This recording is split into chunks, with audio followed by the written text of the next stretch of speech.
Hello guys, எல்லாருக்கும் வணக்கம். நான் உங்க அறிகிறேன் ஃப்ரம் அனிமி சோறு போடும் சேனல். இது வரைக்கும் நம்ம போட்ட அனிமி எபிசோட்ஸ் எல்லாத்துக்குமே நல்ல ரெஸ்பான்ஸ் இருந்துச்சு. நிறைய பேர் லைக் பண்ணியிருந்தாங்க, நிறைய பேர் சப்ஸ்கிரைபும் பண்ணியிருந்தாங்க. ரொம்ப நல்ல விஷயம். ப்ளஸ் கமெண்ட்ஸும் ரொம்ப நல்லா இருந்துச்சு. ஸோ இதே சேம் இதை கண்டினியூ பண்ணுறதுக்காக நான் இன்னைக்கு எடுத்திருக்கிற அனிமி தான் the theatre of darkness. So இந்த அனிமி வந்து பார்த்தீங்கன்னா ஒரு ஹாரர் அனிமி தான். ஸோ இது வந்து பார்த்தா ஒரு ஒரு எபிசோடும் 4 நிமிஷம் அந்த மாதிரி தான் இருக்கு. ஸோ அதனால நம்மளோட ஒரு வீடியோவில் 3 எபிசோட ஒன்னா கொண்டு வரலாம் அப்படின்றது தான் என்னோட பிளான். ஸோ அவ்வளவு பேசாம டைரக்டா நம்மளோட எபிசோடு போயிடலாம். வாங்க வீடியோக்குள்ள போகலாம். ஹலோ கைஸ், எல்லாருக்கும் வணக்கம். நீங்க நம்ம பார்க்க இருக்கிற first episode the talesman women. So ஒரு ஆவரேஜ் டீனேஜர் 25 வயசு தான் இருக்கும். அவன் என்ன பண்றான், ஒரு புதுசா வீடு மாறலாம் அப்படின்னு சொல்லிட்டு ஒரு வீடு பார்த்து வரான். அது வந்து பாத்தீங்கன்னா ஃபர்ஸ்ட் ஃப்ளோர்ல இருக்கு, நல்ல கம்யூனிட்டி. ஸோ அவன் எல்லா சாமானும் எடுத்துட்டு வீட்டுல எல்லாத்தையுமே போட்டதுக்கு அப்புறமா அப்பா எல்லா வேலையும் முடிஞ்சிச்சுறான்னு சொல்லிட்டு அப்படியே மல்லாக்க படுத்து மேலே பார்க்குறப்போ ஒரு ஸ்டிக்கர் ஒன்று ஒட்டிருக்கு. அதில் த டேல்ஸ்மேன் விமன் சொல்லிட்டு ஒரு ஸ்டிக்கர் ஒன்று ஒட்டிருக்கு. என்னடா இது ஸ்டிக்கர் ஒட்டியிருக்கேன்னு சொல்லிட்டு அந்த ஸ்டிக்கரை எடுக்க போகிறான். எடுத்து பார்த்தா கிரிப்பியாக யாரோ ஸ்டிக்கர் ஒட்டி வச்சிருக்காங்க. இதெல்லாம் சேஃபான வீடு தானே அப்படின்னு சொல்லி பார்க்குறப்போ அந்த பால்கனிலேருந்து ஒரு பொண்ணு அவனை பார்த்துக்கிட்டே இருக்கா, அந்த ஆப்போசிட் வீட்டிலேருந்து. என்னடா இப்படி பார்க்குறாங்களே அப்படின்னு சொல்லி அந்த பொண்ணு பார்க்கறதுக்கு ஒரு மாதிரி அக்லியாக இருக்கா.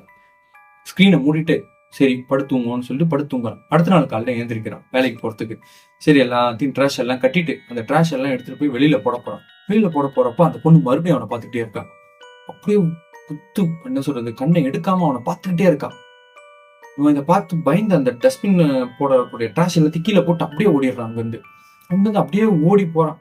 போயிட்டு அப்படியே நேரம் ஆஃபீஸ் போயிட்டு ஆஃபீஸ் வேலை முடிச்சுட்டு அவன் ஃப்ரெண்டு கிட்ட சொல்கிறான், டேய் இன்னைக்கு கொஞ்சம் பேக்கிங் வேலை கொஞ்சம் எக்ஸ்ட்ரா இருக்கு, என் கூட வா, இந்த பேக்கிங் வேலையை முடிச்சிடலாம், இன்னும் கொஞ்சம் ஹெல்ப் பண்ணு அப்படின்னு சொல்றப்போ அவன் என்ன சொல்றான், டேய் எனக்கே ரொம்ப வருஷத்துக்கு அப்புறம் இப்பதான் ஒரு டேட் அமைஞ்சிருக்கு, அந்த பொண்ணு கூட பார்க்க நல்லா இருக்கு, அந்த பொண்ணு கூட போய் இன்னைக்கு டேட் போகணும், அதெல்லாம் இங்கே வர முடியாது, நாளைக்கு ஆஃபீஸ் கரெக்டாவா அப்படின்னு. டேய் உங்ககிட்ட கெஞ்சி கேட்கறேன், என் ஆப்போசிட்ல ஒரு பொம்பளை இருக்காடா, அவன் என்னை பாக்குற பார்வையிலேயே எனக்கு பயமா இருக்குடா, என் கூட வாடா ப்ளீஸ்டா அப்படின்னு சொல்றான். அவன் சொல்றான் அதெல்லாம் முடியாதுடா போடா அப்படின்னு சொன்னோன்னே சரி நம்ம தலையெழுத்து அவ்வளவுதான் அப்படின்னு சொல்லி வீட்டுக்கு வரான். வீட்டுக்கு வர பாக்குறப்போ வீட்டுல வந்து கதவு திறந்தே இருக்கு. கதவை மூடிட்டு தானே போனேன், வீட்டுக்கு கதவு திறந்துருக்கு இல்லைன்னு சரி ஏதோ மறந்து போயிருப்போம் போல அப்படின்னு சொல்லிட்டு மறுபடியும் வந்து படுத்து பல்லாக்க பாக்குறப்போ மறுபடியும் அதே மாதிரி ஸ்டிக்கர் ஒட்டி இருக்கு. என்னடா இது ஸ்டிக்கர் ஒட்டிருக்காங்க, எடுத்துட்டு வந்து இந்த ஸ்டிக்கர் என்ன நடக்குது இங்க அப்படின்னு நினைச்சிட்டு அந்த ஸ்டிக்கர் எடுக்க போறப்போ அந்த பொண்ணு அவன் ரூம்ல இருந்து வரான். பார்த்து ஒரே பயம் அலறான். இங்க அலற பார்த்து பப்ளிக் எல்லாருமே வந்துட்டாங்க. பப்ளிக் எல்லாம் வந்துட்டு இந்த பொம்பளைய போலீஸ்ல ஒப்படைக்கிறாங்க. ஒப்படைச்சிட்டு அந்த பொண்ணு வந்து பாத்தீங்கன்னா அந்த பேக் சீட்ல உட்காந்து மிரர் வெளியே அவனை பாக்குறான். இவனை பார்த்துட்டு இருக்கிறப்போ மொத்த சுத்தி இருக்கவங்களா இந்த பொண்ணு மறுபடியும் இதை பண்ணிட்டாலா, இதெல்லாம் பொம்பளையாவ அப்படின்ற மாதிரி, ஒரு ஆம்பளை விட்டு இதுல எல்லா ரூமுக்கு போயிடுறான் அப்படின்னு சொல்லுவாங்க. சொன்னது பார்த்தோன்னு இவனுக்கு எதுவுமே புரியல, என்னடா இது அப்படின்ட்டு. இந்த பொண்ணு வேற இப்படியே பாக்குறாளே நம்மள, சரி ஒரேடியா போலீஸ் பிடிச்சிட்டு போதே, இதோட நமக்கு பிரச்சனை முடிஞ்சிட சாமின்னு சொல்லிட்டு நேரம் ரூமுக்கு வந்து போய் படுக்கிறப்போ பார்த்தா அந்த பொம்பளை நடந்து போன இடத்துல ஃபுல்லா அந்த பிரிண்ட் இருக்கும், காலடி தடம். அதெல்லாம் கொஞ்சம் கூட மேனரிசமே கிடையாது இந்த பொண்ணுக்கு அப்படின்னு சொல்லி எல்லாத்தையும் தொடச்சிட்டே போறான்.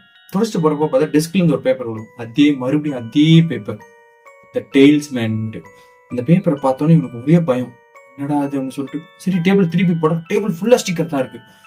அடாடா என்னடா இவ்வளோ ஸ்டிக்கர், அந்த பொம்பளையா அப்படின்னு சொல்லிட்டு எல்லாத்தையும் கிழிச்சு போடுறான். மொத்த ஸ்டிக்கர் கிழிச்சு போட்டான். கிழிச்சு போட்டதுக்கு அப்புறம் பாக்குறான், அவனை சுத்தி பேயா நிக்குது.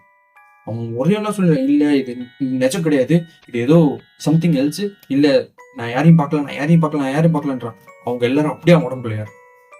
இதோட இந்த எபிசோட் முடியுது. The end. எபிசோட் 2 சென்பாய். ஸோ ஒரு பிஸ்னஸ் ட்ரிப்புக்காக வந்திருக்காரு. ஸோ அவர் என்ன பண்றாரு, டைரக்டா போயிட்டு மற்ற வேலையெல்லாம் முடிக்கலாம் அப்படின்ற மாதிரி ஒரு பிளானோட வந்த ஆளு திடீர்னு ஹாஸ்பிட்டல் அட்மிட் ஆயிருக்காரு. என்னடா இது ஹாஸ்பிட்டல் அட்மிட் ஆயிருக்கோம், நம்ம எதுக்காக இங்க அட்மிட் ஆயிருக்கோம், எந்த ரீசனுக்காக இங்க அட்மிட் ஆயிருக்கோம்னு சொல்லி அவருக்கு ஒண்ணுமே தெரியல.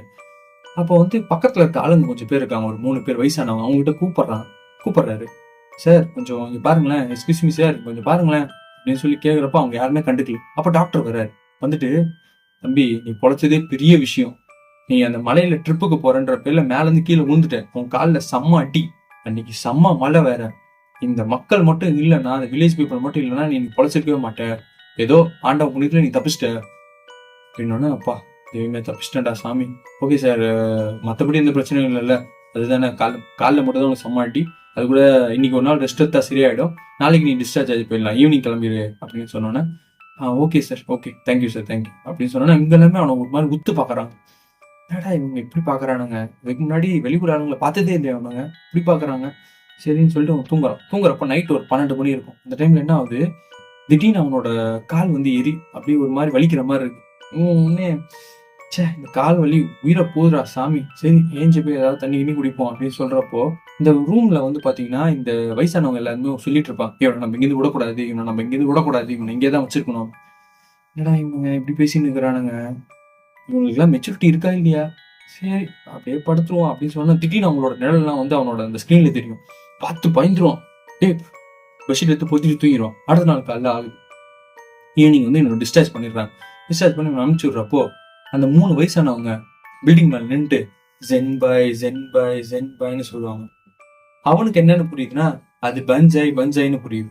அவன் என்ன நினைச்சுக்கிறான், சரி பஞ்சாய் தானே நம்மள சொல்றாங்க, ஓகே அப்படின்னு சொல்லிட்டு நல்ல விஷயம் தானே சொல்றாங்க அப்படின்னு சொல்லிட்டு அங்கேருந்து அப்படியே கிளம்பி வந்து டாக்ஸி ஒன்று பிடிக்கிறான். டாக்ஸி பிடிச்சிட்டு ஓகே சார் போலாம் அப்படின்னு எங்க ட்ரெஸ், நான் பிசினஸ் ட்ரிப்புக்காக வந்தேன்ப்பா, இங்க வந்தோன்னு ஒரு பெரிய ஆக்சிடென்ட் ஆயிடுச்சு, இன்னைக்கு தான் டிஸ்சார்ஜ் ஆனீங்களா சார், ஆமா இன்னைக்கு தான் ஆனேன். அது இல்லாம இங்க இருக்கிறவங்க எல்லாம் கொஞ்சம் வியர்டா ஒரு பழக்க வழக்கம் பண்றாங்க, பஞ்சாயின்னு சொல்லி அனுப்பிச்சு விட்டாங்க, ஆனா கையை மேல கீழேன்னு பண்ணாங்க அப்படின்னு. கையை மேல கீழேன்னு பஞ்சாயின்னு பண்ணாங்களா, இல்லையே சார் அப்படி இருக்காதேன்னு சொல்லிட்டு அந்த மிரர்ல பார்ப்பான். மேல பில்டிங்ல இருந்து அவங்க பண்றாங்க, அவங்க பண்ணது ஜென்பாயின்ட்டு.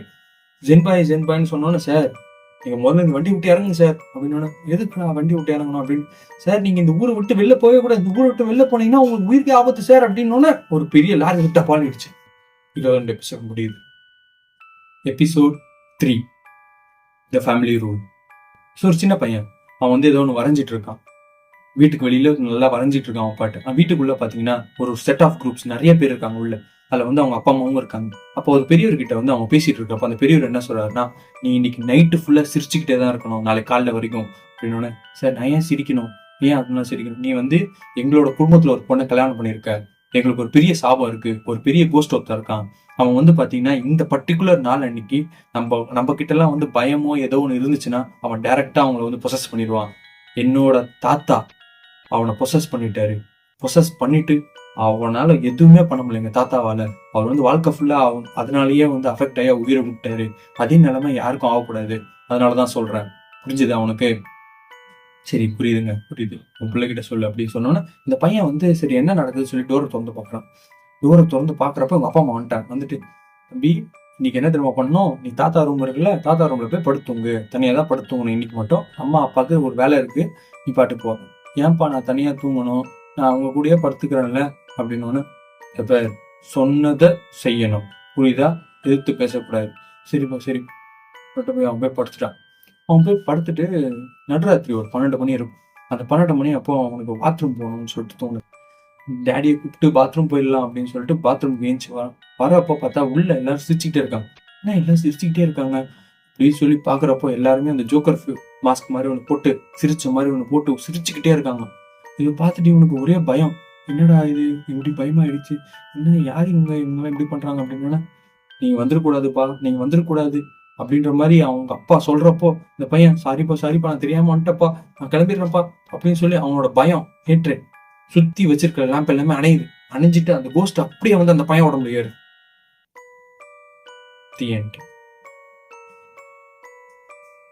அடுத்த 3 எபிசோடோட நாளைக்கு வந்து உங்களை சந்திக்கிறேன். Until then, bye from your Arigaran from Animisore Production.